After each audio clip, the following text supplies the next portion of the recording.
स्टोरीचं नाव आहे सन and wind. सन म्हणजे सूर्य आणि विंड म्हणजे हवा. मग एकदा त्यांच्यामध्ये आर्ग्युमेंट झालं की कोण जास्त स्ट्रॉंग आहे. यस. आर्ग्युमेंट म्हणजे भांडण. आर्ग्युमेंट्स म्हणजे भांडण म्हणजे डिस्कशन. बहस हो गई. हां म्हणजे मी बोलतो असं. हां. मग ते अशी कुठल्या सब्जेक्टवर झाली की कोण सर्वात जास्त स्ट्रॉंग आहे. येस. मग तिथून खालून एक ट्रॅव्हलर चालला होता. तो खूप गरीब होता. प्रवासी चाललेला होता तो खूप गरीब होता. त्याच्या अंगात एक शर्ट होता. मग त्याच्यावर त्यांनी प्रयोग करायचा ठरवला. त्याच्या अंगात एक शर्ट होता. त्याला इंग्लिश मध्ये क्लॉक म्हणतात. मग ते म्हटले की ते दोघं. आणि मराठीमध्ये शर्टला काय म्हणतात? शर्टला नाही, शर्ट इट इज इंग्लिश शब्द. बंडी बंडी बंडी.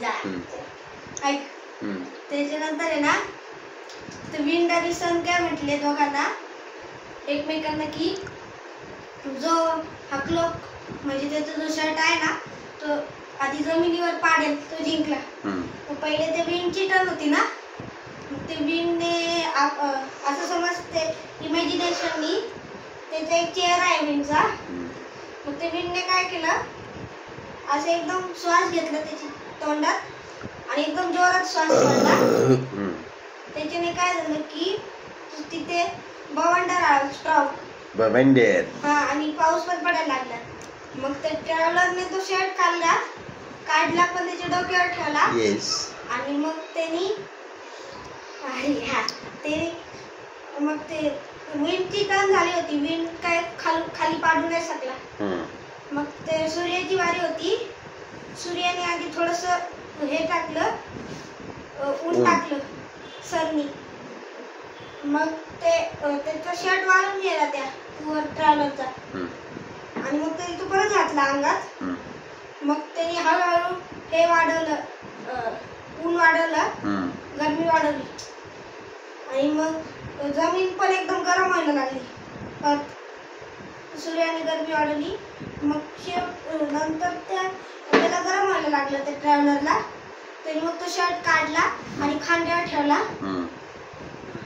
आणि असं सुरू राहिलं 5 वाजून अर्धा एक तास तो चालत होता. शेवटी तो थकला. सूर्य नाही तो ट्रॅव्हलर. तो ट्रॅव्हलर थकला आणि मग त्यांनी एका झाडाच्या खाली विश्रांती घेतली आणि तो शर्ट त्यांनी असं खाली ठेवला आणि तो जिंकला सूर्य. सन जिंकला. वाव. ए के तू टाळ्या वाजव रे. के तू टाळ्या नाही वाजत. के तर झोपेला आलाय के तू. पुढची story. Okay next story. Rabbit and tortoise. Rabbit आणि टॉर्टॉइस ची स्टोरी सगळ्यांना माहिती आहे. पण त्याच्या पुढे काय झालं ते सांगतो. सांगा. त्याच्या पुढे काय झालं तो रॅबिट आहे ना तो अजून चिडला होता. त्यांनी त्याला अजून एका रेसला बोलवलं आणि त्यांनी त्या रेस मध्ये बिलकुल रेस्ट नाही घेतला. आणि रेस्ट नाही घेतलं म्हणून तो जिंकला फास्ट पॉइंट. आणि मग आता 2 रेस झाल्या होत्या ना. सेकंड रेसला तो टॉर्टॉइस हरलेला. मग टॉर्टॉइसला एक आयडिया आला.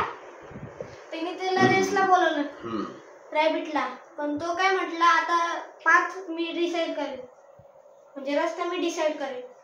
मग सगळ्यांना माहिती होतं की हा जिंकणार आहे रॅबिट म्हणून म्हणजे बाकीच्या प्राण्यांनी म्हटलं होतं आता रॅबिटच जिंकणार आहे बघा. आणि मग रेस सुरू झाली. टॉर्टॉइस त्याची स्पीडने चालला होता आणि रॅबिट गेला फुल स्पीड मध्ये पुढे. आणि